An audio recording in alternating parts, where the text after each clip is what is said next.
inyong katabi, handa ka na bang magpuri sa Panginoon? Pasabi sa katabi, handa ka na bang magpuri sa Panginoon? Amen! Hallelujah! Tayo po'y umawit sa Panginoon.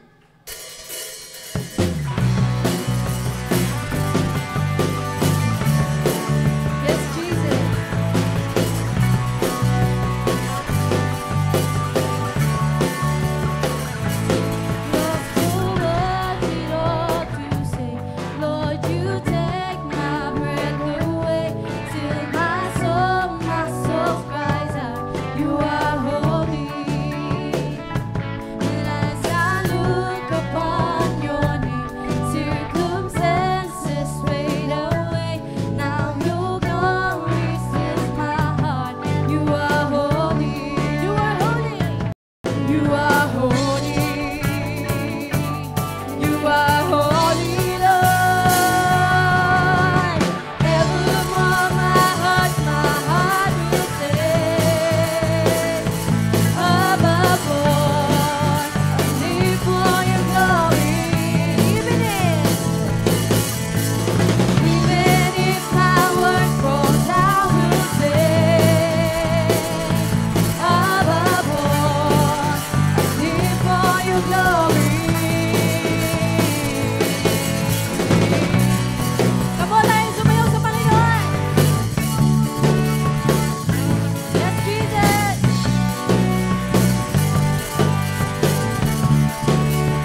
declare. My lips, God redeemed my lips. God redeemed my lips. Let's dance. God redeemed my lips. God redeemed my lips.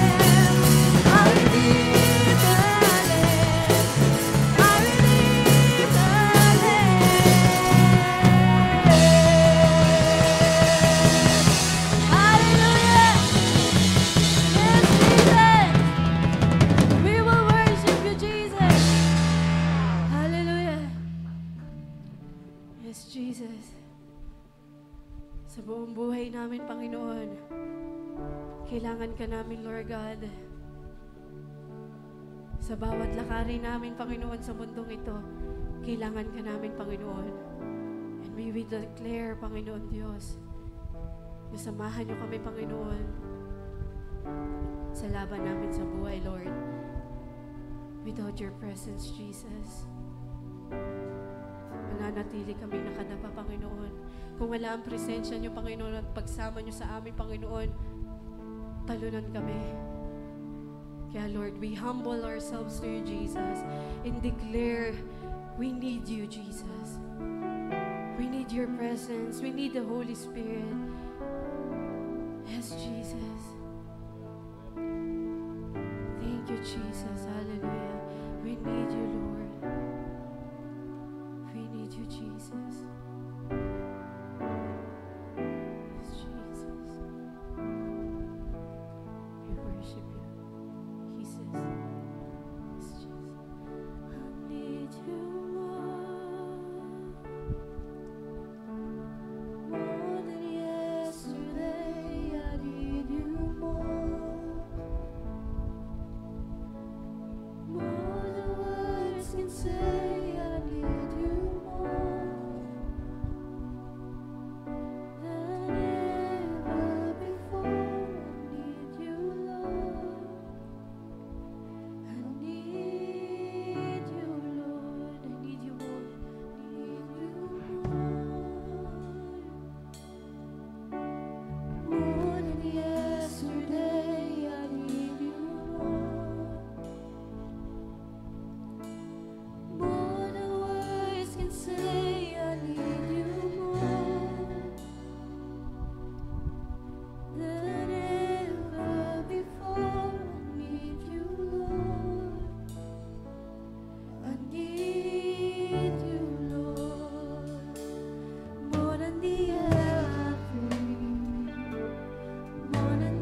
oh God. Come on, Jesus. I need you more than the air, more than the air I breathe, more than the song I sing. Come on, lift up your voice to the Lord. Yes, Jesus, hear our heart, Jesus. We need you, Jesus. We need you, Holy Spirit. I breathe, more than the song I sing, more than anything. I need you, Lord. I need you, Lord. Yes, Jesus. This is the air we breathe, Jesus.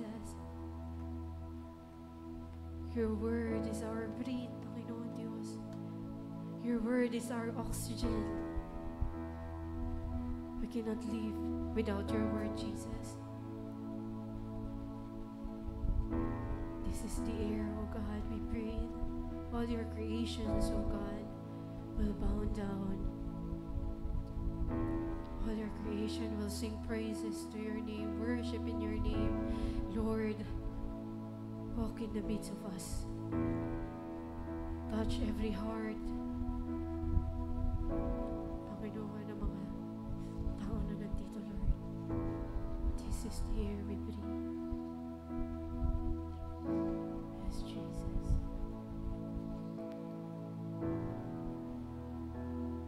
This is the air I breathe. This is the air. This is the air I breathe. Your holy presence. Your holy presence. Living in me. This is my daily bread. This is my daily bread. Yes, you are. This is my daily bread. Your very word. Spoken to me. I'm desperate.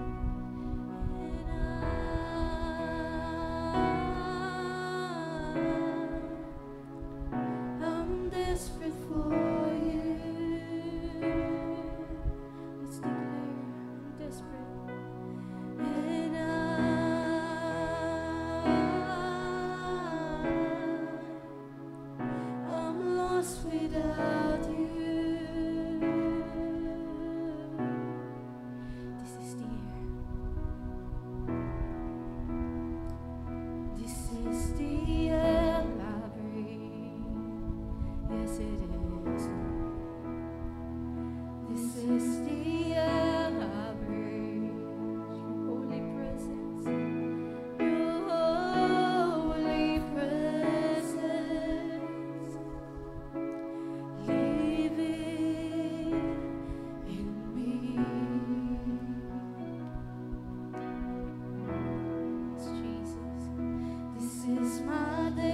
the Lord. Sige po, a big clap of praise to our Lord Jesus Christ. Hallelujah. Sige po, yung malakas na palakpak ang ibigay natin sa ating dakilang Diyos. Hallelujah, hallelujah, Lord. Thank you, Jesus. Thank you, Holy Spirit. Panginoon Diyos na makapangyarihan sa lahat, banal na Espiritu, Lord. Maraming pong salamat, Panginoon Diyos, sa araw na to. Lord, thank you for allowing us all, O God, to praise you, O God. Thank you for allowing us, O God, Lord, to worship you, Father, in spirit and in truth. Lord, thank you for allowing us, O God, na makasama pa namin ang aming mga pamilya para magpuri at magpasalamat sa inyo. Lord, you search our hearts, O God, right now. Lord, nakikita nyo ang puso ng bawat isa sa amin. Nakikita mo, O Diyos, ang motibo ng bawat isa sa amin. Lord, nandito kami sa mga oras na to, Lord, because we really wanted, O God, to offer, Lord, yung mga papuri, mga pasasalamat namin, Panginoon Diyos, sa iyo. Lord, ikaw ang may-ari ng lahat ng bagay. And Lord, right now, nandito kami, Lord, kasi kailangan ka namin, Panginoong Jesus. Kailangan ka ng aming pamilya. Kailangan ka namin, Panginoon Diyos, sa aming mga buhay. Lord, maraming pong salamat. We pray, O God, that you open each and everyone's heart, O God, this morning. Nang sa ganon, patuloy, Lord, na ma-penetrate mo, Panginoon, ang puso ng bawat isa, mailagay, Panginoon, ang mensahe mo, Panginoon Diyos, sa bawat isa sa amin. Lord, right now, we pray na tanging ang pangalan mo lamang, Panginoong Jesus, ang maitataas, Panginoon Diyos, sa gawain na to. We thank you, Lord. We honor you. In Jesus' name we pray. Everybody say, Amen. Amen. Praise the Lord. Sige po, makakaupo na ang bawat isa sa atin. Praise God. So lahat po ba tayo ay pinagpala ng Panginoon Diyos? Say Amen. Amen. Sino po dito ang maganda ang gising? Ayan, meron bang hindi maganda? Okay, so sino po dito ang nakakain ng almusal? Onti lang, ano? Hindi lahat nakakakain ng almusal sa umaga. Okay, sige, praise the Lord. Sabihin nyo nga po sa katabi nyo. Nililipad yung ano ko. Okay, ayan. Okay, so sabihin nyo nga po sa katabi ninyo, God bless you. Ayan. So ano pong sagot nung sinabi nyo? God bless you too. Okay. Praise the Lord. Ayan. So muli po binabati muna natin ang bawat isa po ng magandang umaga sa inyong lahat. Ganun din yung mga kapatiran din po natin sa online. Ayan. Praise the Lord. So ngayon po ay araw po ng pagsamba natin at alam po natin na wala pong iba na makakapigil po sa atin na magpuri at magpasalamat sapagkat kilala natin ang ating Panginoon Diyos. Amen? Sige nga po, yung malakas na palakpak muna ibigay natin sa ating dakilang Diyos. Okay, so this time po, ano ba yun? First Sunday po ng September, ang naging topic po natin. It was delivered to us by Pastor June. Everything begins with a seed. That's the first. And then second, binigay din niya po sa atin ni Pastor John, I will greatly multiply your seed. Ayan, puro seed, ano? And then yung pangatlo, nag-speak naman si Ma'am Eileen, and then ang topic niya was word multiplication. Ayan. And then yung pang-apat, nito lang last week po, na binigay po sa atin ni Brother Jofer, yun pong teacher's role in watering the seed. And today's topic, ano po ay teaching to triumph over all enemies. Ayan, praise the Lord. Ano po? So, alam po natin, in a battle, for you to win, you need to apply different tactics. You need to apply different strategies. Yung mga nananalo, they are those that took time to look ahead, and of course, they were able to they've been formulated a plan of attack. Ibig sabihin, alam na nila ibig sabihin, pinagplanuhan nila, So, ibig sabihin, inaral nila, binibigyan nila ng panahon, So, para magtagumpay, sa isang labanan. Ngayon, pag sinabi po natin, ano ba ibig sabihin ng triumph? Sapagkat ang topic natin, teaching to triumph over all enemies. Ito po ay pag-aaral na kung saan ay sasabihin sa atin ng atin pong Panginoong Jesus, ano ba ano ba ang paraan para tayo ay magtagumpay, ano po, sa atin pong mga kalaban. So pag sinabing triumph, it's a great victory or achievement. Ano ba yan? Sa Tagalog, ano ba yan? Panalo. Ito yung sinatawag na pagtatagumpay. So now, there is this critical part po of Abraham's promises or Abraham's promise wherein actually involves possessing the gate of our enemies. So napaka-importante po doon sa Abraham's promise yung pong pag-possess ng gate po ng mga kaaway. Noong unang panahon ho, ito po sa panahon niya ni Nehemiah, nakita natin na nagtatayo talaga ng mga wall na kung tawagan nila actually yan gate. Kasi 'di ba? Tayo, kapag may gate, ito lang sa atin, bawal pumasok. At ikaw ang pipili kung sino ang pwede mong papapasukin o hindi. So, ibig sabihin, it's up to you kung papapasukin mo ang isang tao o papapasukin mo ang kaaway sa puso mo o hindi. So, noon ang panahon, to possess the gates of enemy, they meant to have control over your enemy. Di ba, merong mga laro dati, yung agawan base. Di ba? Kapag nakapwesto ka na dyan, yun yung alam kong laro eh. Okay, yung tatama ka, pag nakapunta ka na doon sa base ng kalaban mo, ayun, iyon na, ibig sabihin, panalo ka na. So, noon ang panahon, napaka-importante po ng gate. So, tingnan nyo po, naglalakihan yan ng mga gates, nung ancient times. Since tayo po ay nag-aaral din po tayo, planting the seed, ganun din ito. So, kung tayo ay nagtatanim, hindi lang siya basta itinanim, dinidiligan, kung hindi, binabantayan. Grabe pala, no? Hindi lang siya basta ikaw nag-cultivate, kung hindi, gagawa ka pa ng ibang mga strategies para hindi masasaktan or hindi man lang siya, hindi magagapi, hindi masisira yung iyong mga pananim. Kanino?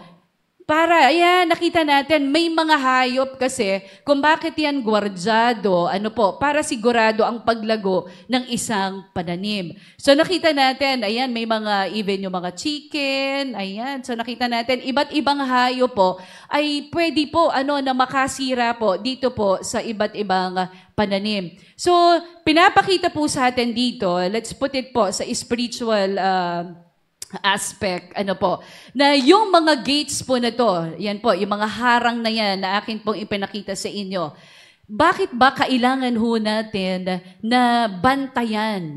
Bakit ba tayo kailangan maglagay ng gate? Sa atin pong mga puso. And ito po bang mga gates na to, ay nagre-refer po ba ito sa spiritual gateway? Ito po ba yung pwedeng daanan ng kaaway? Ito ba yung puso na dapat natin na harangan? Ito ba yung isip natin na dapat nating bantayan? Ito ba yung bibig natin na kapag may sinabi to, pwede pala itong maging daan din ng kaaway para tayo ay matalo. So today po, ay tuturuan po tayo ng Panginoong Hesus kung paano po tayo magtatagumpay over all enemies. Amen? So palakpakan nga po natin ang ating Panginoon Diyos. So, sabi po na Ephesians chapter 6 verse 12, "For our struggle is not against flesh and blood, but against the rulers, against the powers, against the world forces of this darkness, against the spiritual forces of wickedness in the heavenly places." So, this scripture is about spiritual warfare. So, pag sinabi nating warfare, nung nakakilala tayo sa Panginoon Diyos, this is a war we signed up when we became believers. Nung tayo po ay nakakilala sa Panginoon Diyos, tayo po ay pumirma na po sa isa pong kasulatan o isa pong kasunduan that we are now soldiers of Christ. And this war, itong spiritual warfare po na to, this is a war we signed up for when we became believers. So, dito po sa ating pag-aaralan, there is this amazing connection between God, between God's Word, in God's connection, doon po sa salita ng Panginoon Diyos at tayo po, na nakikinig, nag-aaral po ng salita ng Panginoon Diyos. At iba po yung nabasa mo, okay? Nabasa mo po ang salita ng Panginoon Diyos, iba din yung naintindihan mo. Yung naintindihan mo, kasi may sinasabi lagi na KUW, for you to acquire wisdom. Last night, we were talking po ni Pastor John, and then pinag-uusapan namin yung pag-acquire ng wisdom. Kasi yung wisdom, sabi na salita ng Panginoon Diyos, the fear of the Lord is the beginning of wisdom. And the knowledge of the Holy One is understanding. So, once nakuha mo yung tinatawag po yung knowledge or tawagin natin the information, yung nabasa mo na salita ng Panginoon Diyos, magkakaroon dapat ikaw ng understanding. And with that understanding, ilagay natin siya sa information, comprehension. Naiintindihan mo yung salita ng Panginoon Diyos. At ang dulo, for you to acquire wisdom, kailangan may application. Kailangan yung information na nalagay dito, naintindihan ng puso at gagawin mo ngayon. Paano siya gagawin? Mangyayari lamang siya pag pinapasok si Jesus, lumalim ang pananampalataya, kaya hindi siya natatakot. Dahil ang kanya pong pinaniniwalaan ay ang salita po ng Panginoon Diyos. So, ibig sabihin po, tumatapang ang isang tao na lagi po siya na nakikipag-communicate po sa ating Panginoon Diyos. Lumalakas ang loob ng isang taong kumikilala kay Kristo kasi alam niya, naturuan siya at sinusunod niya. And this is what we're going to discuss, teaching to triumph over all enemies. So now, basahin po natin tong 2 Chronicles chapter 15, 2-3. The Spirit of God came on Azariah, son of Oded. He went out to meet Asa and said to him, "Listen to me, Asa, and all Judah and Benjamin. The Lord is with you when you are with him. If you seek him, he will be found by you. But if you forsake him, he will forsake you. For a long time, Israel was without the true God, without a priest to teach, and without the law." Pag binasa po natin yan sa Tagalog, sabi po dito, pinuntahan niya si Asa at sinabi, "Pakinggan mo ako, Asa, at kayong mga taga-Juda at Benjamin." Sabi niya, "Nasa panig ninyo si Yahweh habang kayo'y nasa panig niya. Matatagpuan ninyo siya kung siya'y inyong hahanapin. Ngunit kung itatakwil mo siya, itatakwil din niya kayo." Sabi dito, matagal nang hindi sumasamba sa tunay na Diyos ang Israel, walang paring nagtuturo at wala ring kautusan. So, dito po nakita natin, the Spirit of God came on Azariah, son of Oded. Si Prophet Azariah po, he was actually one of the lesser known prophets in the early years po of the kingdom of Judah. Hindi siya ganon kasikat. Pero, pinuntahan po at matapang po na sinabi po ng Prophet Azariah kay King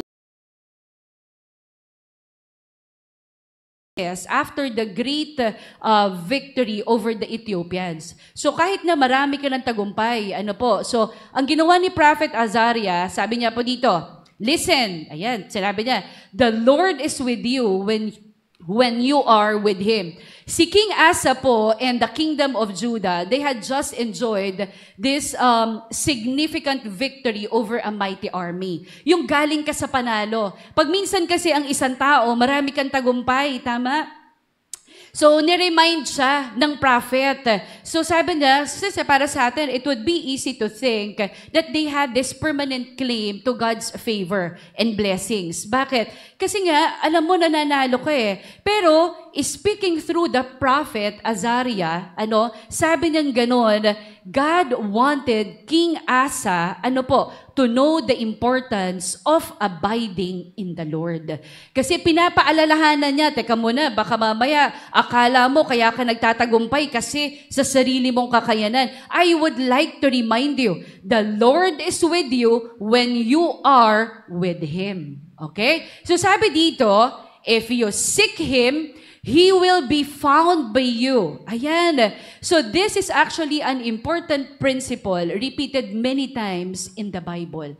Paulit-ulit na sinasabi po sa atin, the idea is that when we draw near to God, pag lumapit tayo sa Panginoon Diyos, He reveals Himself to us.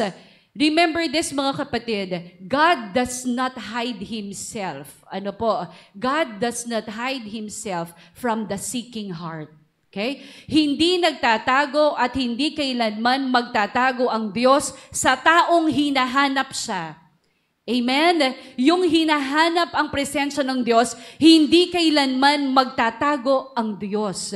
Okay? So tingnan nga natin kung totoo itong sinasabi ko. Sabi po ng salita ng Panginoon Diyos, you will find Him if you seek Him with all your heart, with all your soul. Sabi ng Deuteronomy 4:29. And sabi ng Jeremiah, and you will seek me and find me when you search for me with all your heart. So hindi po pwedeng ang Diyos ay magtatago. Hindi siya kailanman magtatago, lalo na't sa tao na hinahanap siya. Sabi dito, ask and it will be given to you, seek and you will find, knock and it will be opened to you. So dito po, nakita natin, seeking. Hindi ka nagpe-pray, then you have to seek God. You are not reading the Word of God, then you really have to give time to read the Word of God. Kasi ang sabi ng Lord, you will find Him if you seek Him. If you will only go here sa church every Sunday, at makikinig ka ng salita ng Panginoon Diyos, yes, okay yon, but you need to seek Him personally. Kailangan ikaw mismo ang may gusto na kilalanin ang Diyos ng sa malalim na kaparaanan. You really need it. Sabi po dito, di ba, ayan, yung verse 3. For a long time, ito meron pa pala, but if you forsake Him, He will also forsake you. So kung itatakwil mo ang Diyos, itatakwil ka din niya. Di ba po? So God gives us what we want from Him. So kung gusto mong lumapit, lalapit ang Diyos. Pag tatakwil mo, tatakwil ka din niya. Ba't talaga ano? So tingnan po natin dito. Sa verse 3 po, may nakalagay, for a long time, Israel was without the true God, without a priest to teach, and without the law. So dito po, si Prophet Azariah, dinescribe niya po yung bad estate po ng Israel. So dahil doon po, yung pong mga Israelites, they are overconfident. Ano? Sobra yung confidence nila and at the same time, malayo sila sa Diyos. Ano po? Kaya ang sinabi sa kanya ng prophet, ni Prophet Azariah, kasi sa Israel, they had rejected God. Nireject nila si God, those who teach them the word of God and even the law. Ano po? So wala pong nagtuturo sa kanila. Mapalad nga tayo kasi may nagtuturo ng salita ng Panginoon Diyos. Dito po, wala pong nagtuturo sa kanila. There was no teaching priest. Ano po? There was no teaching priest and at the same time, nakita po natin dito na yung mga Jews po, they not have the knowledge of the scriptures. Hindi nila alam kung ano ang salita ng Panginoon Diyos. Dahil hindi nila alam, they stopped seeking God and ended up being forsaken by the Lord. Kasi hindi nila kilala ang Panginoon Diyos. Ano po? So napaka-importante po. Tingnan po natin po dito hindi po nila nabantayan, bawat isa po sa atin, hindi po nabantayan, ang tagumpay. Hindi natin nalalaman na ang tagumpay po ay may hangganan. Tama po? Ang tagumpay po ay may hangganan kung hindi mo po babantayan lagi ang naitanim na salita ng Panginoon Diyos sa iyong puso. Okay po? So ibig sabihin, magugulat ka na lang isang araw, nanakaw na to ng kaaway. Kasi akala natin nagsisimba pa tayo, akala natin nananalangin tayo, pero yung pala, hindi na pala yung totoo sa puso natin. Ano po? So, tingnan nga po natin. I have here, I'll be telling you a story, ni Jehoshaphat. So, paano po ba nagtagumpay si Jehoshaphat? At paano niya po itinuro, ang salita po ng Panginoon Diyos. Sabi po dito sa 2 Chronicles chapter 17, 7-10, ito po yung spiritual strength po ng kanya pong kaharian. Si Jehoshaphat po ay dinala niya po ang salita ng Panginoon Diyos sa mga tao. So ibig sabihin, kaya lang natin magtagumpay kung nasa puso po natin ang salita ng Panginoon Diyos. Sabi po dito sa 7, also in the 3rd year of his reign, he sent his leaders, Ben-Hail, Obadiah, Zechariah, Nathaniel, and Micaiah, to teach in the cities of Judah. And with them, he sent Levites, Shemaiah, Nethaniah, Zebadiah, Asahel, Shemiramoth, Jehonathan, Adonijah, Tobijah, Tobadonijah, the Levites, and with them, Elishama and Jehoram, the priests. So they taught in Judah and had the book of the law of the Lord with them. They went out throughout all the cities of Judah and taught the people. And the fear of the Lord fell on all the kingdoms of the lands that were around Judah, so that they did not make war against Jehoshaphat. So tingnan po natin dito yung may mga guhit. To teach in the cities of Judah. Dito po pinapakita natin na yung mga teaching priests, ayan po, yung mga sinabi po dyan, ang dami ho niyan. Yan ho mga teaching priests na yan, they have mentioned by the chronicler, dito po sa 2 Chronicles kanina na binasa natin, 15:3, na yung mga priest po, they had this important role, of bringing the word of God to the people. Malaki po ang kanila pong responsibility, malaki po ang dapat gampanan, ng mga naghahayag po ng mga salita po ng Panginoon Diyos, especially those who lived outside Jerusalem. Ayan po yung kanilang trabaho dyan. So, sinan po natin yung sunod. So, they taught in Judah, ayan, and had the book of the law. So, dito po, makikita po natin na this was actually the wisest, and I could say, the best policy a security-conscious king could even promote. Kasi, imagine niyo po, ang sinasabi po dito ni Jehoshaphat, ayan po, ay dito po sa kanya pang pamumunuan, so they taught in Judah. Ayan. Sinabi niya, and had the book of the law of the Lord with them. Ayun yung kanila pong guide.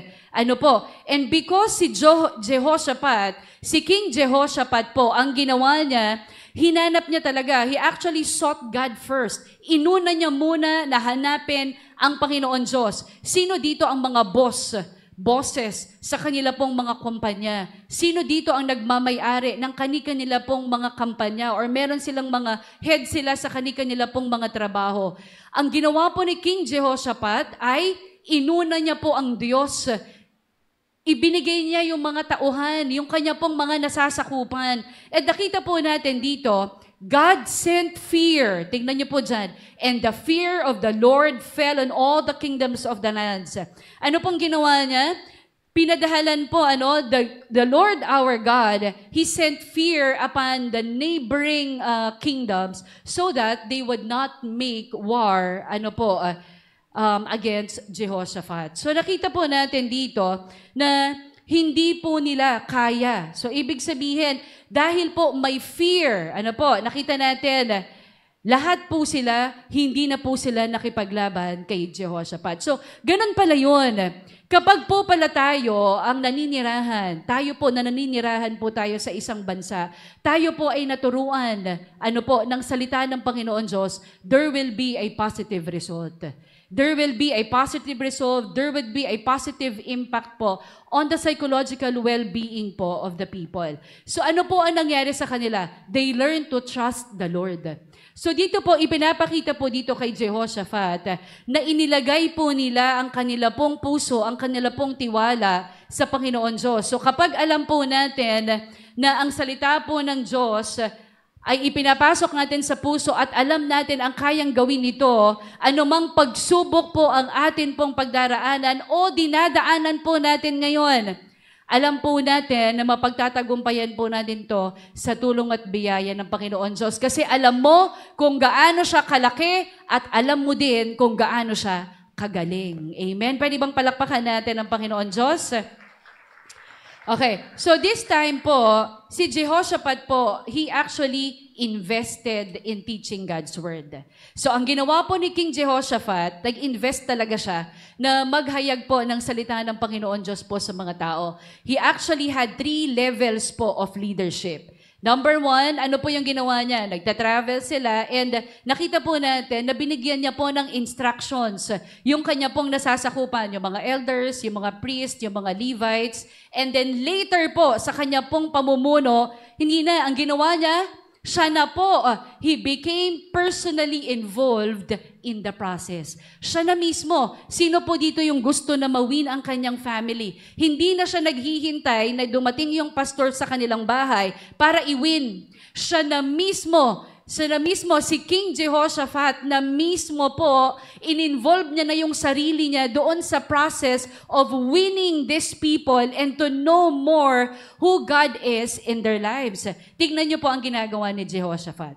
Sabi po na 2 Chronicles 19:4, Jehoshaphat lived in Jerusalem, but he went among the people. Siya na, traveling from Beersheba to the hill country of Ephraim, encouraging the people to return to the Lord, the God of their ancestors. Siya na mismo, di ba po, hari ito. Siya na po ang nagsasabi na kilalanin ninyo ang Panginoon Diyos. Sabi ng 2 Chronicles 19:8, in Jerusalem, Jehoshaphat appointed some of the Levites and priests and clan leaders in Israel to serve as judges for cases involving the Lord's regulations and for civil updates. So, isa pa, tingnan niyo po. So, kung mapapansin niyo po dito, after this, talaga pong si King Jehoshaphat na yung talagang gustong-gusto niyang mailagay ang salita ng Panginoon Diyos. Kilala niya kasi ang Diyos. Kilala niya na tanging ang Panginoon Diyos ang pwedeng magligtas sa kanila. Amen? Tayo po ba pag may problema tayo, alam natin na ang Diyos lang ang pwedeng magligtas sa atin? Amen? Amen. So dito po, sa 2 Chronicles 21:4, Tagalog, dumating ang panahon na nilusob ng mga Moabita, Ammonita at ilang Mayonita si Jehoshaphat. Nabalitaan niya na mayroon pong isang malaking pangkat mula sa Edom ang sumasalakay sa ibayo ng lawa at nasa Hahazon, Tamar, na tinatawag ding Engedi. Nabahala si Jehoshaphat at humingi siya ng patnubay kay Yahweh. Iniutos niya na mag-ayuno ang lahat ng mamamayan ng Juda. Nagtipon-tipon ang buong Juda upang humingi ng tulong kay Yahweh. Dumating sila buhat sa iba't ibang lungsod. Dito po ipinapakita po sa atin that when trouble came, the whole nation, they gathered to seek help from the Lord. Nung nagkakaroon na sila ng problema, natatakot sila, ano po ang ginawa? Alam nila na may trouble. Ano po ang pumasok sa kanilang isip? They gathered together to seek help. From the Lord. They knew God could help him. Why? Because they had been taught His Word. Dahil naturuan sila na mayroong salita ng Panginoon Diyos, mayroong kalaban, alam nila na ang una nilang pupuntahan ang Diyos. So, anong ginawa po nila? Kasi alam nila na matutulungan sila ng Panginoon Diyos at dahil naturuan, na ilagay ang salita ng Diyos sa kanilang puso, alam nila na yung promise ng Diyos kay Abraham, yung promise ng Lord kay Abraham, na sila ay magtatagumpay laban sa mga kaaway, suddenly it became a reality to them. Why? Kasi nakita nila na nung may problema, hindi niya sinabi, saan tayo, anong gagawin natin? Ano kaagad? Parang sa pamilya, may problema ang tatay ninyo, may problema ang nanay niyo, halik kayo. Magsama-sama tayo, manalangin tayo. Ang tatay mo ngayon ay malaking problema. That's what King Jehoshaphat, gano'n ang ginagawa niya. May problema sa trabaho. Uy, magtatanggalan na daw sa trabaho. Ay, sino daw? Anong department daw yan? Hali tayo. Manalangin tayo sa Panginoon Diyos. Ganoon nila kakilala ang Panginoon Diyos. Na nagkaroon sila ng problema, ginather kaagad niya. So let's look how Jehoshaphat prayed. Paano siya nanalangin? Sabi niya pong gano'n, Tingnan po natin, paano siya nanalangin? Teka muna, bakit para? Yan, sabi niya. So, nakita po natin na sa 2 Chronicles chapter 20, ayan po, ikaw po ang Diyos namin. Sabi nila, parusahan ninyo sila. Kasi sinasalakay sila. Hindi namin kayang labanan ang ganitong karaming hukbo. Ayan, sabi nila, hindi po namin alam ang aming gagawin. Sa inyo lamang kami umaasa. May ganyan tayo. Diba? Kapag tayo ay hinahabol ng sandamukal na utang, kapag tayo ay hinahabol ng sandamukal na problema, hindi po namin alam ang aming gagawin, sa inyo lamang kami umaasa. Samantala, lahat ng kalalakihan ng Juda, kasama ang kanilang mga asawa at anak ay dumulog kay Yahweh. So nakita po natin dito, talaga pong sila ay nag-seek po ng help. So imagine that, a nation gathered in humility. Yung alam mo na hindi mo magagawang isang bagay kung malayo ka sa Panginoon Diyos. Ano pong ginawa nila? They all gathered. Imagine, yung nation po, no, they gathered in humility before their Creator. Ano pong ginawa? Parang tayo, yung buong pamilya, gaanoon na lamang po ang tiwala natin sa Panginoon Diyos. Bakit po? Kasi the years of seeding God's Word into nation.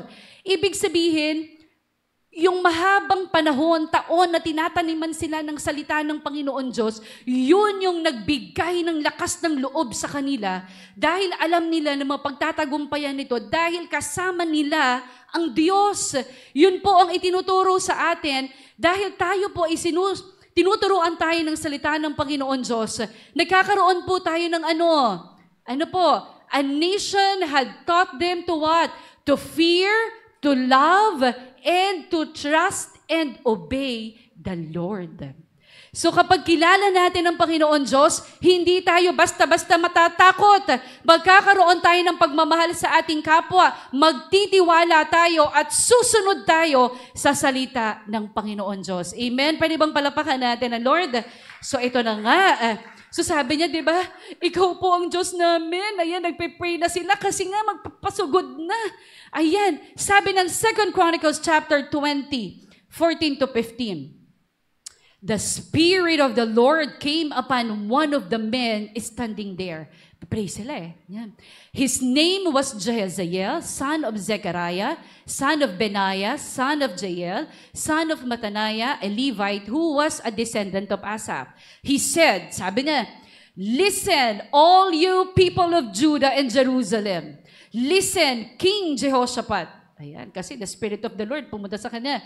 This is what the Lord says. Ito na, do not be afraid. Don't be discouraged by this mighty army, for the battle is not yours, but God's.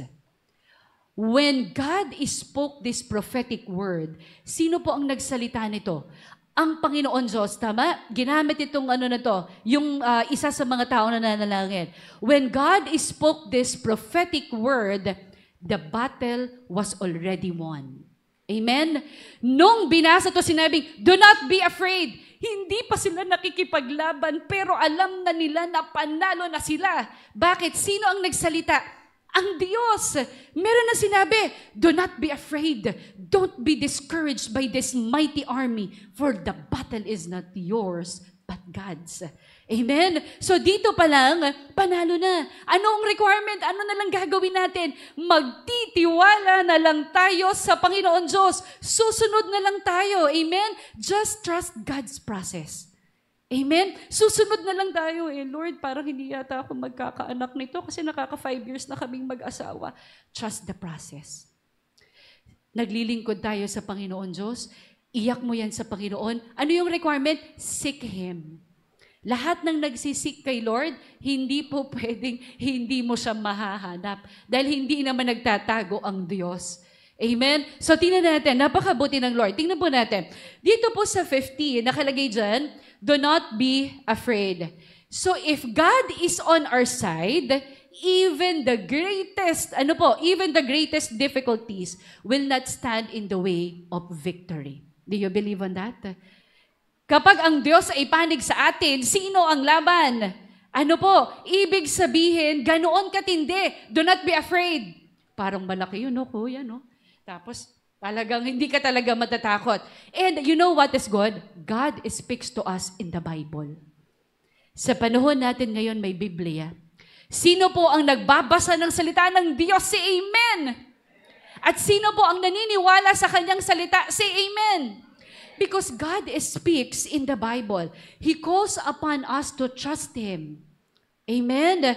So the most common command in all scriptures, pag binasa niyo po ang Biblia, lagi doon may nakalagay, do not be afraid. Pero natatakot ka pa rin, hindi ko kaya. Sabi ng Lord, do not be afraid. Natatakot talaga ako kasi talagang hindi ko alam. Kasasabi lang, do not be afraid. Alam niyo kasi ang pinakamahirap, magtiwala.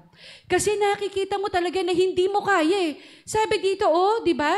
Don't be discouraged by this mighty army. Imagine niyo po yung mga army na to, may mga dala yung ano ba yan, sandata dati? O yung mga sword, mga pana. Yan ang dala nila. Tapos alam mo, kulang yung inyo. Diba? So talagang matatakot ka. Pero God shows us repeatedly that no matter how terrible the circumstances are, He is able to give us victory. Amen? God is able to give us victory kahit gaano pa yan kalaki. Ang problema mo, sige nga, palakpakan natin ang Panginoon Diyos. My requirement, all we need to do is to trust Him. Okay? Yung talagang pagtitiwalaan natin siya kasi kahit gaano po kalaki ang problema mo, kahit gaano pa po yan kabigat, kayang solusyonan niya ng Diyos. Tingnan niyo po yung 14 sa Tagalog, sabi niya ng 15, huwag kayong matakot ni masiraan ng loob dahil sa maraming kaaway, ang Diyos ang makikipaglaban at hindi kayo. Amen? So napakabuti ng Panginoon Diyos. Now, tingnan po natin yung 17.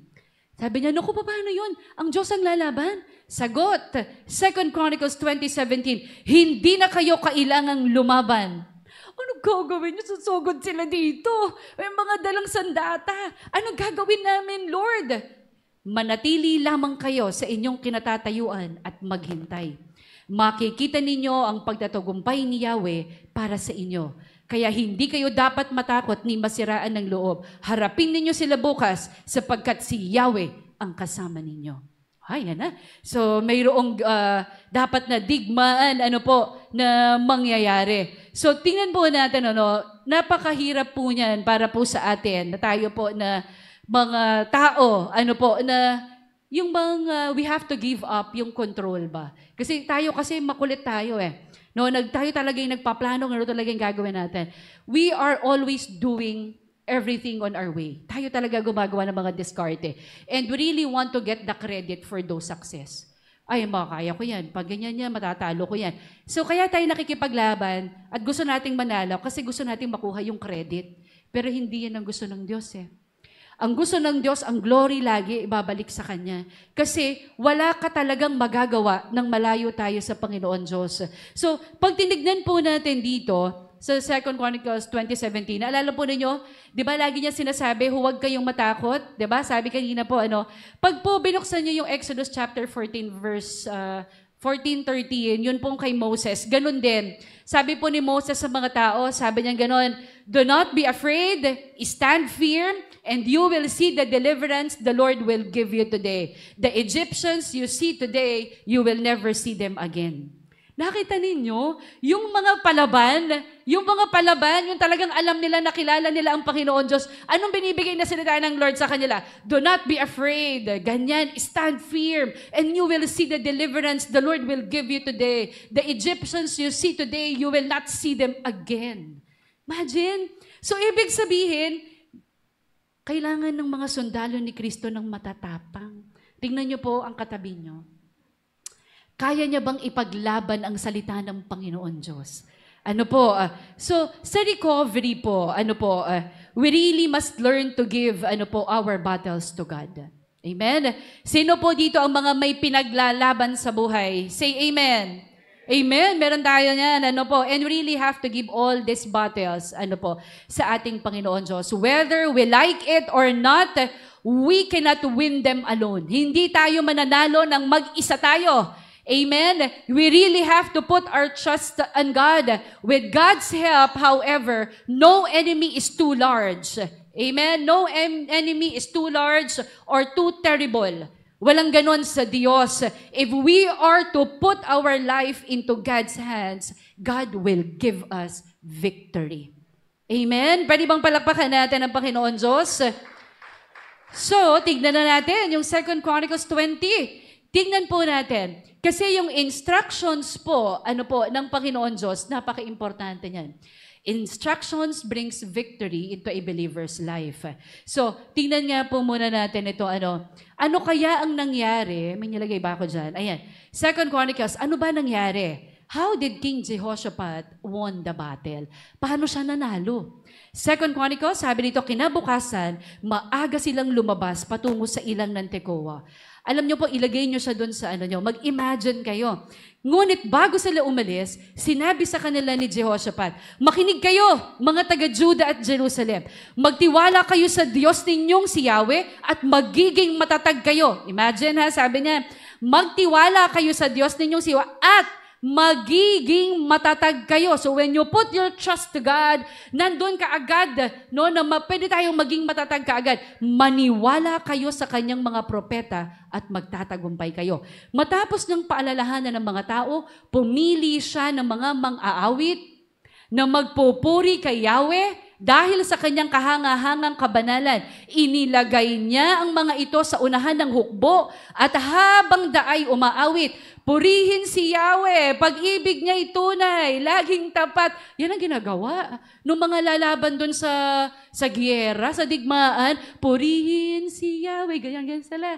Pag-ibig niya siguro pag makita to ng mga kalaban, walang sandata, ano yan? Purihin si Yahweh. Imagine mo instruction, no? Pag-ibig niyan tunay, laging tapat kailanman. Nang marinig ng mga kaaway ang awitan, ginulo sila ni Yahweh. Dahil dito, sila ang nagkagulo. Ang sinalakay ng mga Ammonita at Moabita ay ang kasama nilang taga-Idom at nilipol nila ang mga ito pagkatapos sila ang nagpatayan. Amen? Tingnan po natin, how did King Jehoshaphat won the battle? So kanina binasa natin na dumating po ang panahon na nilusob po, ng mga Moabita, Ammonita, ng Meyonita si Jehoshaphat, At ang tangi po nilang kinakapitan lamang po ay atin pong Panginoong Yahweh, ang atin pong Panginoon Diyos. So, siya po at ang buong bayan po ay nanalangin. Nakita niyo po kanina, no? Nanalangin, nag-ayuno. Ano ba yung ayuno? Fasting. No? May prayer and fasting pala sa ganito, labanan, di ba? So may prayer and fasting. Anong ginawa nila? Nanalangin sila, nag-ayuno sila, ano pa yung mga ginawa nila para po sila ay manalo. At syempre, humingi po sila ng patnubay po sa Panginoon Diyos at sila naman ay sinagot ng Diyos at sila naman ay tinulungan. Usually po, di ba tayo, kapag po tayo ay lalaban po sa digmaan, of course, you need the strong soldiers that would lead the way. Syempre, kailangan po natin yan. But we did see, in the story, that King Jehoshaphat did something very different. Iba yung ginawa niya na klase po, ng pakikipaglaban. So instead of soldiers, anong nilagay niya sa unahan? He put singers at the front. Okay, sabi mo, mga kalaban niya. Siya, hindi. Purihin. Mga ka-insulto to, ha? Kami mga sandata ang mga dala namin, tapos nagkakantahan sila dyan. Purihin si Yahweh. So, anong ginawa niya po? So, instead of putting the soldiers, ang ginawa niya, he put singers at the front. So, imagine that the singers led the way by singing songs of praise to God. Imagine that. So, umawit sila, at nagpuri po sila sa Panginoon Diyos. At nang marinig po ito, sabi po dyan sa binasa natin ng mga kaaway, sila ay nagulo sila at nagpatayan sila. Nanalo si Haring Jehoshaphat sa tulong ni Yahweh at hindi siya gumamit ng kahit na ano pong lakas o sandata. Ano po ang ginawa niya? Kundi po ang pag-awit at pagpupuri at pagtitiwala sa Panginoon Diyos. Palakpakan nga natin ang Panginoon. Ang tanong ko po sa ating lahat, kapatid, ikaw ba ay tulad ni Haring Jehoshaphat na pinapalibutan ka ngayon ng malalaking hukbo ng mga kalaban? Meron bang malaking problema? Meron ka bang malaking problema ngayon na kinahaharap? Sabi sa atin, huwag kang mag-alala. Sabi mo sa katabi po, huwag kang mag-alala. Hindi mo ito laban to ng Diyos. Amen. Palakpakan natin ang Panginoon Diyos. Sabi kanina, do not be afraid. Sabi ng Lord, ano daw? Don't be discouraged by this mighty army, for the battle is not yours, but God's. Amen. Sige po, yung pinakamalakas na palakpak para sa ating Panginoon Diyos. Alam niyo po, dito po ako I still remember po, napakahalaga po ng salita ng Panginoon Diyos. Kanina sinabi sa atin, yung mga word multiplication, nagplant po tayo niyan, planting the seed. Yung seed na pinag-uusapan po natin dito ay salita ng Panginoon Diyos. Ito po yung salita na itinanim po sa puso. Yung seed po na yan, yung salita ng Panginoon Diyos, inilagay yan sa puso natin. So, ang turo sa atin, you have to water it, you have to cultivate it. Tama po? At hindi lang yon, hindi lang basta aalagaan, babantayan ito. You really have to guard. Alam niyo po, I still remember, Ano po, that was 2018, nang kami po ay 2016. 2015 when my mom died. 2016, I really don't know kung ano po yung aking gagawin. At bibilisan ko po itong kwento ko dahil onti na lang. So ito po, 2015 po when my mom died, then I really don't know ano po yung gagawin ko. I was not a board passer. Wala akong kahit ano. Maliban lamang po ako po ay tapos ng 4 na taong kurso. And hindi lamang po iyan. Alam ko po na sa sarili ko, hindi namin kaagad dyan magagampanan sapagkat sa dami po ng kailangang ayusin sa school. Wala akong kapalit ang nanay ko dahil ang nanay ko lamang ho ang pwedeng magprinsipal. And the Lord, habang ang nanay ko ay nasa morgue, I went doon po sa master's bedroom namin. I went inside and I asked the Lord. Here's His word. Sabi ko, Lord, tulungan niyo po ako kasi hindi ko po talaga ito makakaya. Now, here's the seed, the word of the Lord implanted in my heart.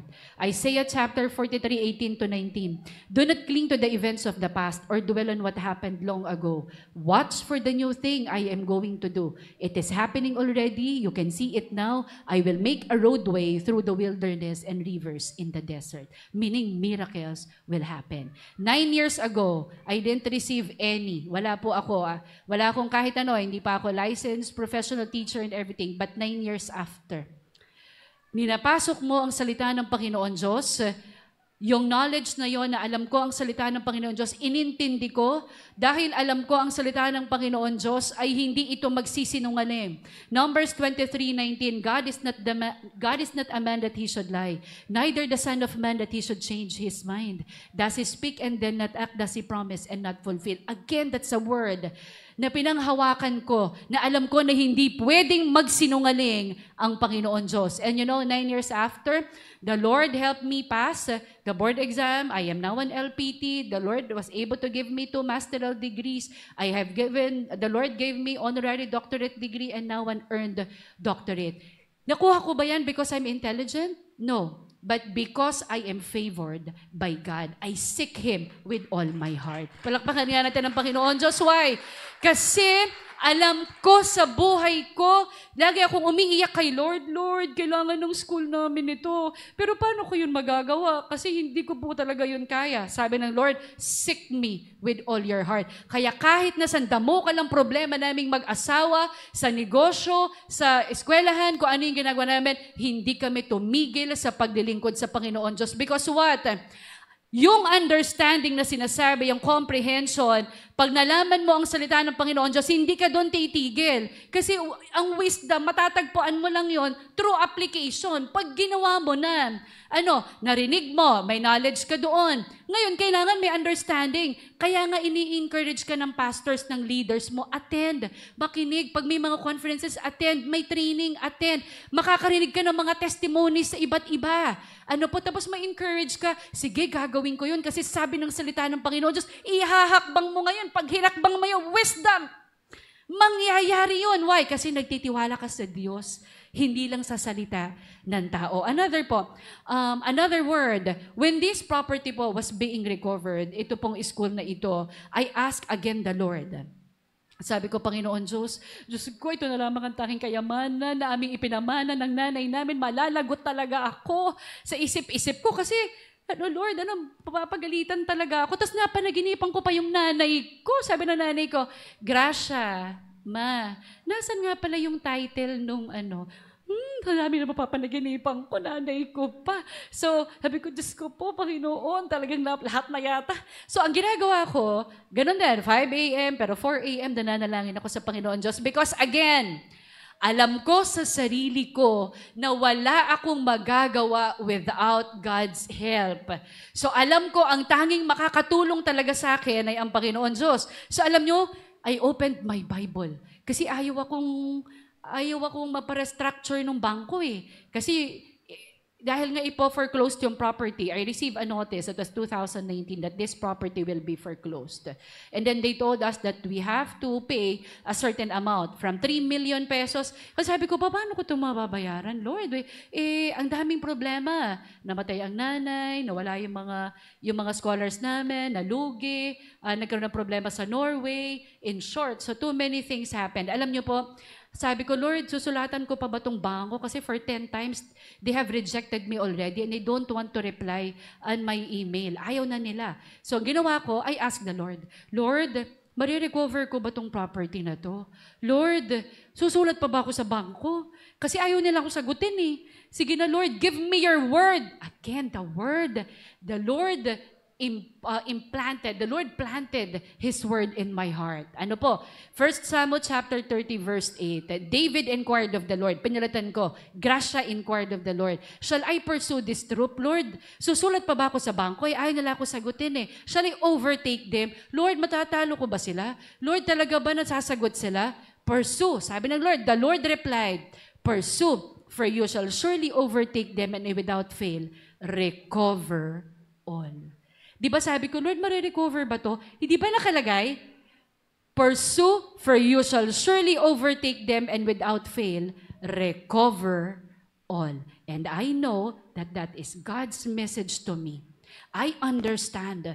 Ano po? At ang ginawa ko, hinakbangan ko. Alam nyo po, from 3 million, it turned out to be 6 million. From 6 million, naging 9.6 million. Hindi na siya foreclosed. For sale na. From 9.6, it turned out to be 10.4. At alam niyo pong ginawa ng Lord, binayaran ang Holy Deliverance. Palakpakan nga natin ang Panginoon Diyos. Maraming enemies na nakapaligid, tumatawag, hello ma'am, good morning po, Merry Christmas. Yes, ay ma'am nga pala ha, sa December 23, isi-sheriff na po yan. Nandun yung doubt. Diba? Dinidiscourage ka nila. So marami sa mga paligid. Tapos di mo pa alam kung saan ka kukuha. Pero again, dapat yung salita ng Panginoon Diyos, kailangan naitanim yan sa iyo. Pag naitanim, ang Diyos ang nangako, alam mong gagawin niya ang kanyang salita. Amen? Hindi ka matatakot. So, you need to become a mountain conqueror. Amen? So, ibig sabihin po, katulad po kanina ng sinabi ko po, instructions brings victory into a believer's life. Saan po nakukuha yung instruction? Sa Bible. Ang Bible po, yan po ay para saan? The Lord has given this word of God to teach us, no? For teaching, for rebuking, for correcting, and for training. So, importante na binabasa natin ang salita ng Panginoon Diyos to get instructions from the Lord. Instructions brings victory into a believer's life. Again, bakit hindi unbeliever? Believer. Dapat kilala mo si Jesus. And from believer, hindi pwedeng basta believer, kailangan maging follower ni Jesus. Okay? Hindi tayo humihinto doon, nakilala ko si Jesus. You need to be a follower. Pag sinabing follower, sumusunod tayo kay Lord. Kaya kung ano yung ginagawa ni Lord, ginagawa natin. Kasi follower tayo and we really have to bring more souls to Christ. So, tingnan po natin, si God po, yung pong pagtuturo, God's divine seeds po in the human heart, that causes growth. So, yung salita ng Panginoon Diyos po, yan po ay tutubo at yan po ay, mai-strengthen po iyan. So, ito po, last po na binigay sa atin. John 8:31-32. So Jesus said to the Jews who had believed in Him, if you abide in my word, you are truly my disciples, and you will know the truth, and the truth will set you free. Jesus said His disciples would be free. Free from what? Saan sila magiging free? I believe those who continue, to be taught God's Word, yung nagpapatuloy, na nag-aaral ng salita ng Panginoon Diyos, they will gain knowledge of the truth. Malalaman nila, ang katotohanan, and they will become free from the bandages of the devil.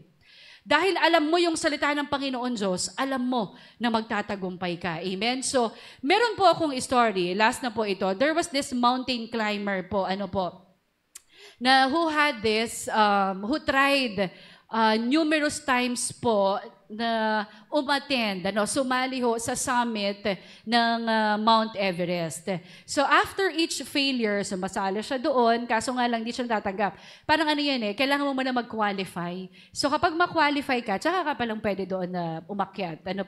Pero this time, ang ginagawa niya, he would always evaluate what he learned and then he tried again. So he will try again. So ang gagawin niya, sabi niya gano'n, nagugulat din siya kasi madami siyang supporters. So madami siyang mga supporters, marami siyang mga tagahanga, and then yan na, who actually continued to back his expeditions. So one time po, bago siya umalis to climb the Everest, this time nakapasok siya doon sa summit. Alam niyo po na ginawa niya? Tinawag niya lahat ng kanyang mga kaibigan, at pagtawag niya sa lahat ng kanyang pong mga kaibigan for a special dinner, pagtapos nilang kumain, tumayo siya, tapos tinawag niya yung mga friends niya. Sabi niya, may sasabihin ako sa inyo, tingin kayo sa akin, sabi niya. Doon po sa likod niya, may malaking picture ng Mount Everest.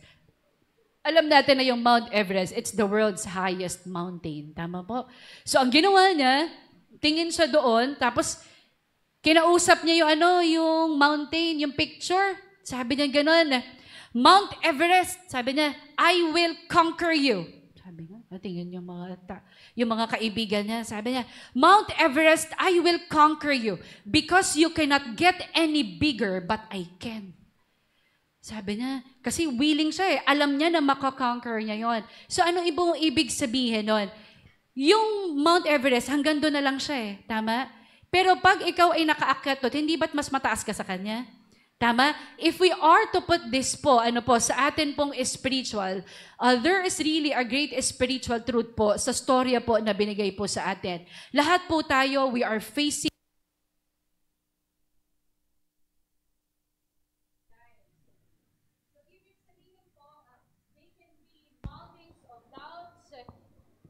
They can be mountains of doubts. Pwede pong ganun. Pwede po yung mga bundok ng takot. It could be mountains of fears, mountains of sickness, o kaya pwede rin po yung bundok ng depression, pwede yung bundok ng utang, pwede yung bundok ng failure. Opo? Although sa atin, we may not be that strong. We may not be strong enough to overcome our mountains. But through God's Word, katulad po ng kinwento ko, paniniwala sa salita ng Panginoon Diyos, our faith and understanding can grow to the place where we can conquer every enemy. Amen? Kailangan po natin, talagang magbabantay po tayo. Babantayan po natin. Now, tingnan po natin. We need po wisdom from God. Hahakbangan po natin. So the good seed po that was planted sa inyo po, you have to water it. Kailangan nyo po yung dilingan. The word of God, that has been placed po in your heart, you have to water it, you have to cultivate it, you have to nourish it. How are you going to nourish, yung salita ng Panginoon Diyos? By reading it, by reading the word of God, by studying His word, by believing that your faith will grow as you continue to abide in His Word. You don't have to allow doubts. Hindi po dapat na yung mga doubts po, yung mga disbelief, yung mga discouragements, yan po ang tatalo sa inyo. No. Those are enemies. You have to guard your gates. Ano yung gates? You have to guard the gates of your heart. You have to guard the gates of your mind. Napaka-importante po, we should not give the devil a way to defeat you. So we have to pray, we have to read the Word of God, and you will triumph over all enemies. Amen? Palakpakan natin ang Panginoon Diyos. Kailangan mong magtiwala, kailangan mong manalangin, kailangan mong mag-ayuno. Tama po? Kailangan mong magpuri at kailangan nyo pong umawit sa Panginoon Diyos. Tingnan po natin ito. Tiyak po na magtatagumpay po tayo. As a conclusion, God's Word should take root in a person. If you keep feeding your faith and listening to good teaching, that Word will grow until it is strong enough to move every mountain and bring victory over every opposition. Possess the gates of your enemies, soldiers of Christ. Alam po natin ang pwesto natin. Alam po natin na ang Panginoong Jesus po, ang banal na Espiritu, tutulungan po tayo para tayo ay magtagumpay. Sige po, palakpakan natin ang Panginoon Diyos. Let's all pray. Hallelujah. Panginoon Diyos na makapangyarihan sa lahat. Lord, thank you. Thank you, O God, for giving us, Lord, the victory, O God, through our faith, O God, in Jesus Christ. Lord, maraming pong salamat sapagkat ang amin pong pananampalataya, ang amin pong inspirasyon, O God, it must really be, O God, in you. At kailangan, Lord, ng amin pong pananampalataya, Lord, kaya po nitong i-overcome, Lord, any obstacles. At kaya po namin, Lord, na magtagumpay sa tulong at biyaya nyo. But we cannot do this, O God, apart from you. Lord, tulungan mo kami na lagi kaming, Lord, isik ka namin. Lord, because we believe, Lord, ang salita mo na naitanim, Lord, sa aming mga puso. Hindi lang siya dapat naitanim. Kailangan, Lord, alagaan ito, i-cultivate ito. Lord, yung mga nagtuturo sa amin, makinig kami, Panginoong Yesus. At kami, Lord, magsik kami, mag-aral kami ng iyong salita. At lalo't higit, Panginoon Diyos, tulungan mo kami, Panginoon, na panghawakan namin ng iyong salita. Na anuman ang balakid, anuman ang problema, anuman ang nangyayari sa paligid namin, anuman ang dinidikta ng kaaway, anuman ang dinidikta ng mga tao, anuman ang sinasabi ng mga tao sa amin na hindi kami magtatagumpay, Lord, maniniwala kami sa iyong salita. Lord, yung salita mo na itinanim mo sa puso ng bawat isa sa amin. Lord, maniniwala kami at mananampalataya. Lord, tulungan mo kami, Lord, na maging consistent kami, Lord, sa pananalangin. Maging consistent kami, Lord, with our devotions. Maging consistent kami, Lord. Tulungan mo kami na yung binabasa namin, Lord, makita sa buhay namin. Mag-transform kami, Panginoon Diyos. Magbago ang buhay namin sa ikabubuti ng bawat isa. Nang sa ganun, Lord, makita nila na ang Diyos na pinaglilingkuran namin ay Diyos na buhay at makapangyarihan sa lahat. Lord, maraming pong salamat. Lord, thank you for teaching us, O God, that by abiding, O God, in your word, in Jesus' name, Lord, we will be victorious, O God, over all enemies in Jesus' name.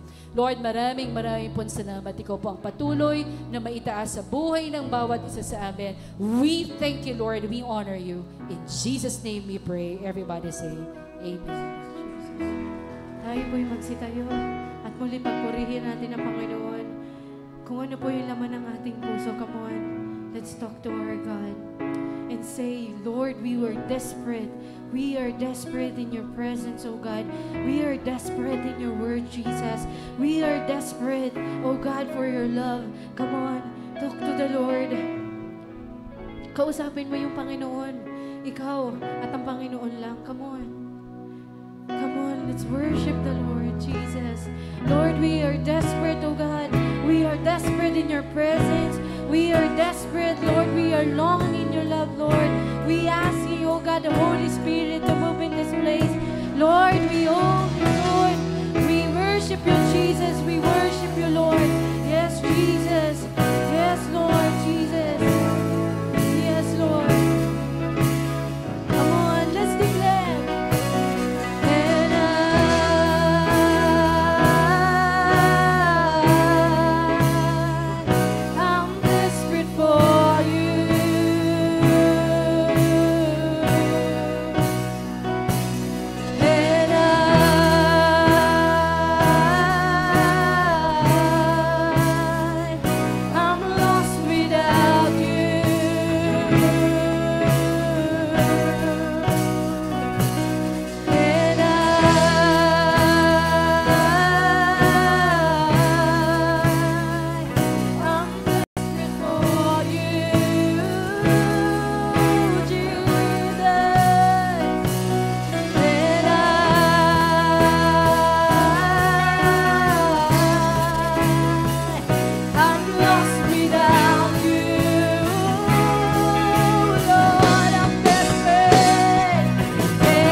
from the bottom of your heart, Lord, we are desperate, oh God. Yes, Jesus. Yes, Holy Spirit. We will declare, Lord, kailangan ka namin, Panginoon Diyos. Lord, we cannot fight, oh God, in our battle, oh God, without you, Jesus. Come on.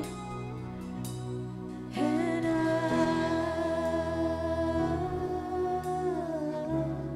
I'm lost. I'm lost without you.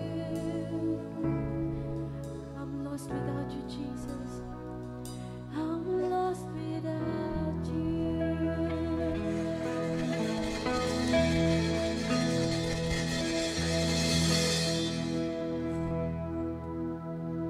Good morning po. Magandang umaga. Maaari na po tayong makahapon.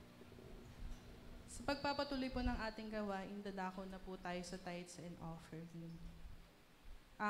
As an open up, I have a question po sa inyo. Naniniwala po ba tayo lahat that small things matters? Amen. Amen. I believe po that small kindness matter. To give you an illustration po, halimbawa po, sa pagpila po natin sa pagkuha ng tubig na lang po. Sa likod mo po, may kukuha din tubig. Tapos, ikaw po na kukuha ng tubig, simple act of kindness, kukuha mo na rin din siya ng baso kasi parehas naman kayo kukuha ng tubig po, no? O kaya naman po, simpleng thank you.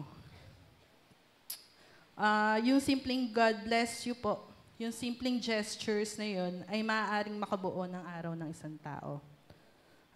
Dapat po, yung pananampalataya po natin, hindi lang po basta nakikita sa malalaking ginagawa natin.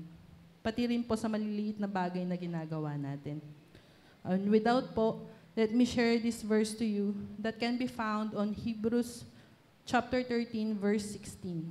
Ang verse po na kinuha ko po is sa New International Version. Ang nasasaad po is that, and do not forget to do good and to share with others, for with such sacrifices, God is pleased. Isalin po natin sa wikang Tagalog ng Magandang Balita Biblia, mga Hebreo 13:16. At huwag nating kaligtaan ang paggawa ng mabuti at ang pagtulong sa kapwa, sapagkat iyan ang alay na kinalulugdan ng Diyos. Let me repeat po, no? At huwag nating kaligtaan ang paggawa ng mabuti at ang pagtulong sa kapwa, sapagkat iyan ang alay na kinalulugdan ng Diyos. Sa verse po na ito, ini-encourage po tayo na hindi lang po tayo basta maging mabuting tao, kundi gumawa ng kabutihan sa kapwa natin. Hindi naman po ito ibig sabihin na kapag gumawa po tayo ng kabutihan, dapat malaking kabutihan na po ito agad. Another illustration po is sa ating pagko-commute po sa tricycle, and then pagbaba po natin, sinasabihan po natin yung driver ng, Kuya, thank you po, God bless. You never know, baka yun po yung isa sa nabubuo ng araw niya. Or you never know, baka yun din po yung kinakailangan niyang marinig that moment para ma-lift up yung experience niya. Ibig pong sabihin, yung generosity natin, yung selflessness natin, yung compassion natin sa mga taong nakapaligid sa atin, ay dapat nagiging lifestyle na po natin. Na ang tunay po ng pagmamahal sa Diyos, palagi pong maluwag sa puso natin ang pagbibigay at paggawa natin ng mabuti. And we know that doon po nakatingin ang Diyos kung ano po yung laman ng puso natin. Hindi kung gaano kalaki or kung gaano kaliit yung ibinibigay natin, kundi gaano kasaya ang puso mo nung nagbibigay ka po. Let us do it with a heart full of gratitude kasi naniniwala po tayo na kung ano man po yung ibinibigay natin sa mga nasa paligid natin or kung ano man po yung inaabot natin para suporta ng ating sambahan ay ibabalik po sa atin ng Diyos ng siksik, liglig at umaapaw. Magpatuloy lang po tayo sa ating pagkakaupo at let's pray. Thank you, Lord God. Thank you, Jesus. Thank you, Holy Spirit. Lord God, maraming salamat po sa panibagong araw na kami po'y nakapagpuri at nakasamba sa iyo. Lord, sa oras pong ito, dinadalangin po namin ang aming ikakaloob po sa inyong handog. Itinataas po namin sa inyo ito, Ama, ang aming dalang handog ngayon, na ito po'y naway magamit po ito sa inyong mga gawain. Maraming salamat po. Muli ito po ang aming samit dalangin sa pangalan ni Jesus. Amen. Ayan, maari na po tayong magkaloob at tayo mo'y maupuri sa Panginoon. Come on! Tayo po'y magsitayo at ating purihin muli sa Panginoon. I'm trading my sorrow. I'm trading my sorrow. I'm trading my shame. I'm laying them down for the joy of the Lord. I'm trading my sin. I'm trading my sickness. I'm trading my pain. I'm laying them down for the joy of the Lord. Come on, everybody, say yes, Lord. Yes, Lord, yes, Lord, yes, yes, Lord. Yes, Lord, yes, Lord, yes, yes, Lord.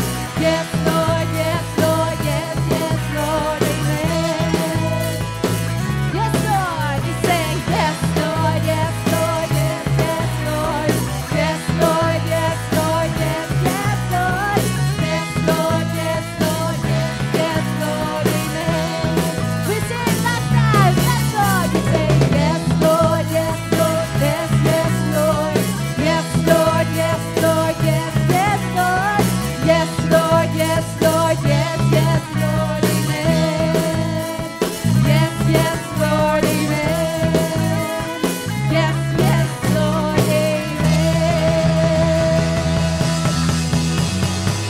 Amen! Purihin po ang Panginoon. Welcome po natin ang ating mga first-timers. Umpisahan na po natin kay Brother Rain Passion, invited by Sister Kat.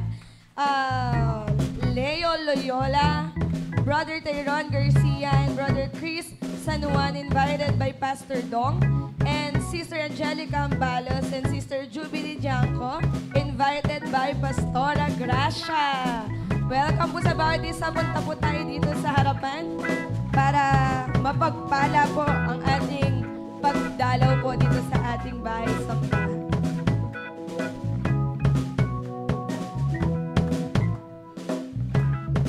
Yes, sige po, tayong lahat po ay tumayo at sabay-sabay po nating ipanalangin ang ating mga bagong kapatid sa oras na ito. Sige po, itaas po natin ang ating kanang kamay sa kanila. Hallelujah, Lord. Hallelujah, Jesus. Hallelujah, Holy Spirit, Panginoon.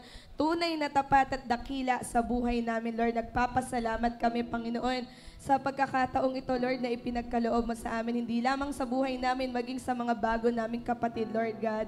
Na alam namin, Lord, na hindi aksidente ang pagpunta nila dito sa lugar nito, Lord. Dalangin namin, Panginoon, ang isang malalim na relasyon sa iyo, Lord God, na ikaw ang siyang bubuo sa buhay nila, Lord God.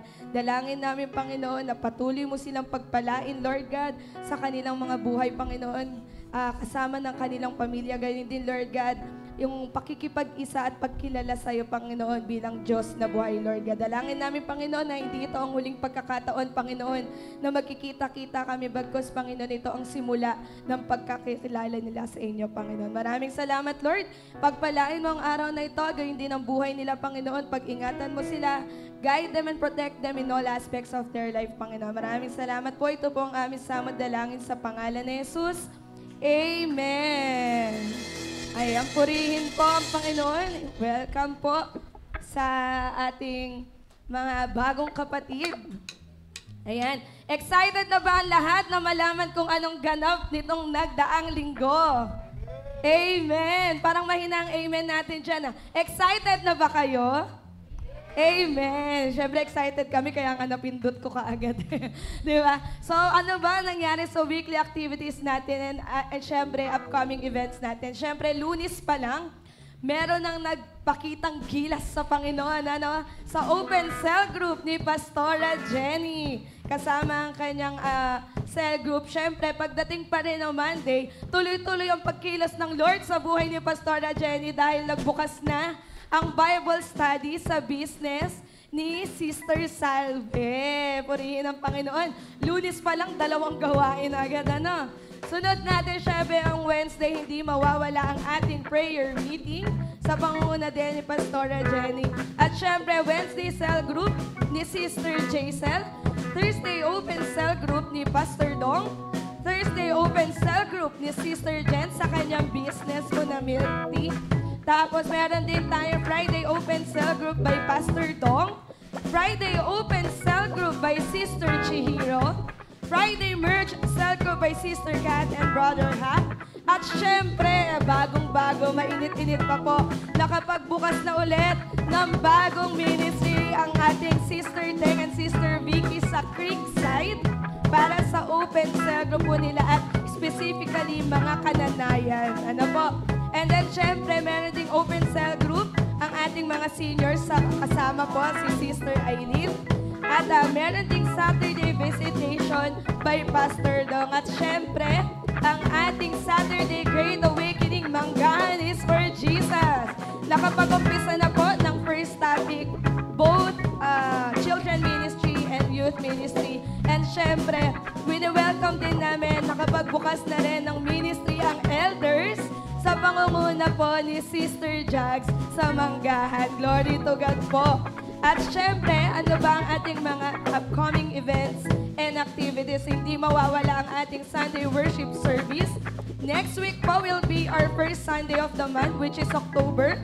At yun po ang ating communion. And then, meron tayong prayer meeting every Wednesday po, 6:30. Dito na po siya ginagawa sa fellowship hall dahil marami na pong uma-attend. Salamat sa Panginoon. Amen. And syempre, every Saturday po, meron na tayong manggahan po sa mga gustong sumama na leaders, ano po, or gustong mag-donate, merienda para sa mga bata. Open po kami, ano po, for your assistance po. At syempre, meron tayong upcoming The Great Harvest Campus Leaders Conference po. Bali, ang atin po dito ay 10 leaders po sa October 26 at nagkakalaga po yung ticket na 900 pesos. Ano po? And then, we hope you can join us to make Jesus famous. Additional announcement lang po para sa ating batch 11, yung natapos lang po, meron kayong practice for graduation presentation dito po sa Fellowship Hall after po ng service. And then para sa ating batch 12, na upcoming batch 12, magkita-kita po tayo after service po sa ating events room po sa baba. Ano po? So, yun lang po. To God be all the glory.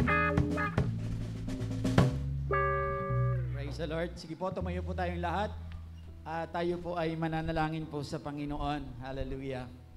Dakilang Diyos, banal at mapagpala, salamat po sa umagang ito, Lord, for giving us the privilege to worship you, to honor you, and to glorify your name, Father God.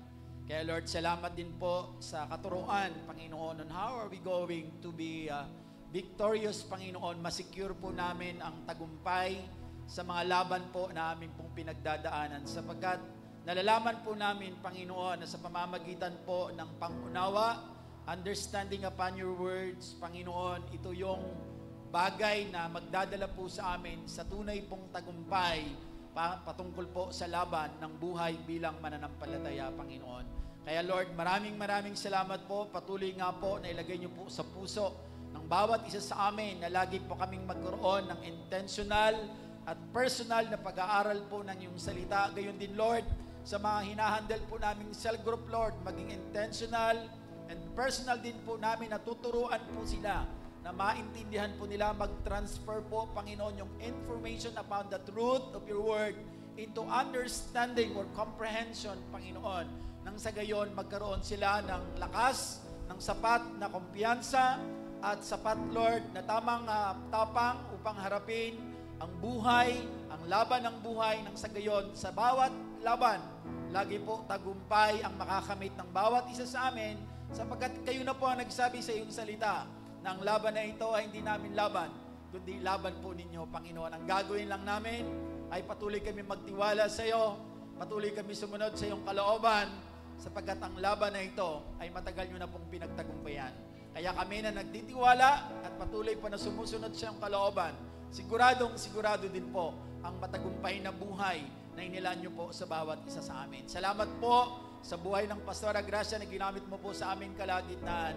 Patuloy mo po siyang bigyan pa ng karunungan. Patuloy mo pa po, Lord, i-enlarge ang kanyang territory, Panginoon. Bringing back the glory belongs only to you, Panginoon. At bigyan mo siya, Lord, ng kalakasan. Bigyan mo siya, Lord, ng spiritual discernment, Panginoon. Nang sa gayon sa bawat tao na kanyang kinakausap, sa bawat tao na kanyang tinutulungan, Panginoon, patuloy niya pong ma-discern ang mga bagay, Panginoon, na nais na pong gawin niya para po sa mga paglilingkod na po ito. Pagpalain mo po siya, whatever the desires of her heart, Panginoon, that will bring glory unto your name, Father God. Kami po ay nakikisa. Abutin mo po ito, Panginoon, sa tamang panahon at sa iyong pagkakataon, Panginoon. Maraming salamat sa kanyang buhay.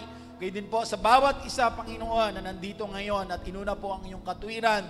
Kami po ay nananampalataya, Lord, na sa bawat salita na nagmumula sa iyo, Panginoon, na aming napapakinggan, patuloy po na kayo po ang magpapalago nito nang sa gayon, Panginoon, makapag-transition kami bilang isang believer patungo po sa isang follower of you, O God. Maraming salamat po, Ama. Gayon din, Lord, itinataas po namin sa iyo ang aming pansamantalang paghiwalay, kung paano kami nakarating ng safe and sound sa lugar na ito.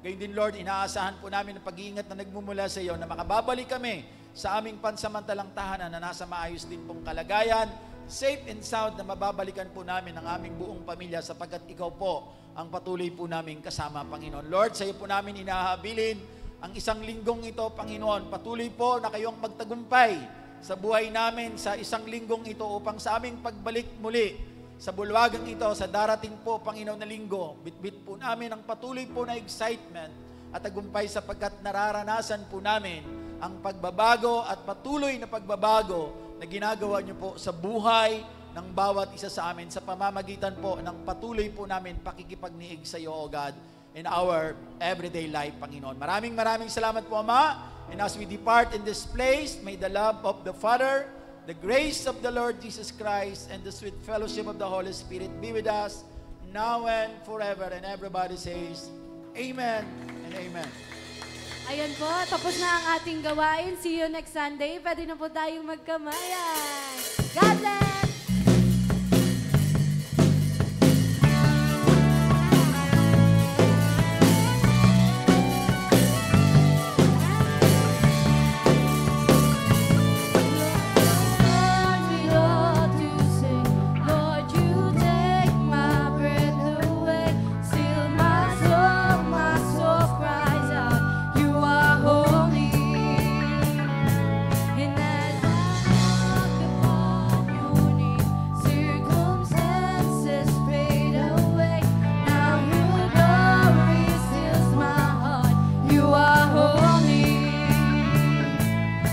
You are holy.